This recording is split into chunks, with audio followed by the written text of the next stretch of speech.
Representative Metsa, thank you for joining us. Tell us about yourself, your occupation, and your home life. I work for the AFL-CIO, and it's part of the Northeast Area Labor Council, which is a segment that we cover 7 counties in northeastern Minnesota, and love the job, a lot of organizing work and growing our union movement. And overall, my home life's been politics for the last few years, but I enjoy making it up to see my brothers and my dad. We have a small family resort that we run, and the oldest continuous running movie theater in the state of Minnesota up in Cook. And definitely nice to sneak away, and I'm looking forward to Christmas. Why did you decide to run for state representative?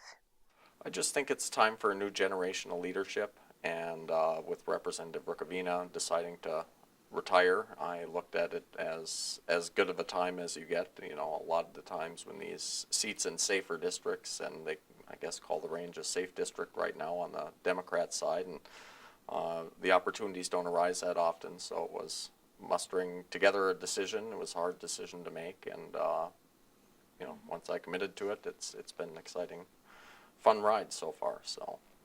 Well, you bring up Representative Rukavina, and he did have a long-standing political career here. What type of advice did he give you, and what did he say when you entered the race? He was very encouraging when I decided to enter. Didn't come out and support the campaign right away, but definitely was encouraging and a mentor along the way, and eventually came and endorsed me in the race, which was very nice and humbling. And his advice, believe it or not, was to keep my mouth shut the first 2 years. So. What are your top priorities this legislative session?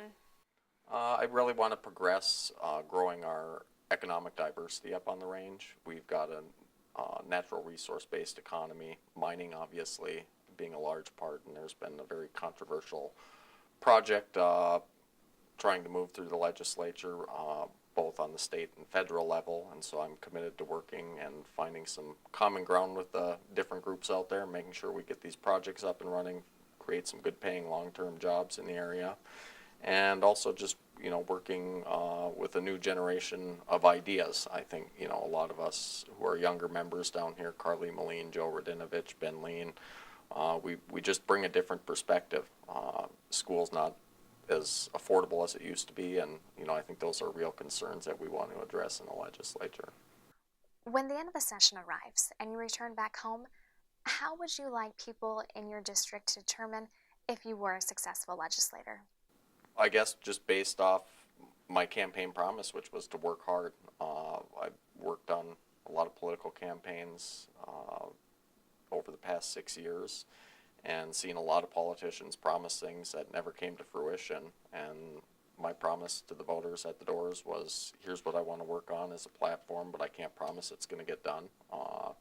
What I will promise is every day I'll work hard. If you've got issues, I'll make sure to address them. Even if I'm not able to help get them fixed, we can at least point you in the right direction, put you in touch with the right people, and just getting out in the community while I'm back home, I think will be, you know, something that I strive to do as often as possible. So if there's little events, I like to make them and get to know the constituents and what their wishes and needs are.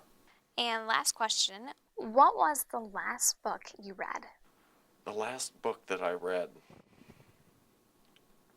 I believe it was the Wellstone book that Jeff Blodgett had worked on. And other than that, that was more of a campaign type read and in sections to keep myself in check. As a candidate, you're not supposed to manage your own campaign. I was kind of put in a position where I needed to for a little while.